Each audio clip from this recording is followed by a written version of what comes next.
奧巴馬總統喺今日簽署新嘅食品安全法例，賦予聯邦食品及藥物管理局更大嘅權力去檢查同埋回收食品。新法例亦都對進口嘅食品有更為嚴格嘅要求。黃恩光報道。國會舊年年底通過新嘅食品安全法，由今日起，聯邦食品及藥物管理局 FDA 有權宣佈回收有問題嘅食品。喺過去 FDA 只能夠要求食品商自願回收，好多時因此耽誤咗時間，導致有問題食品流入咗市場。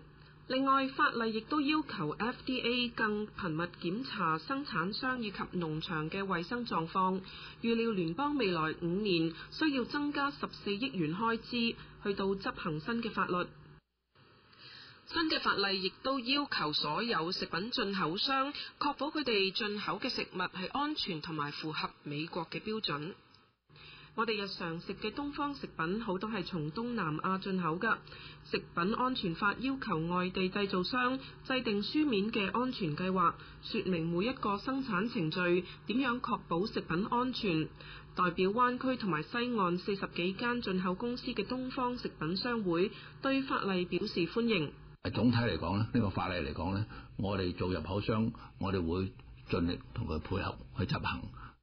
即係同我哋而家現時嘅工廠啦，即係提醒佢啦，而家有呢啲新法例啦，你要去點樣去切實執行啦。不過商會要求政府執法嘅時候要公平，有統一嘅標準。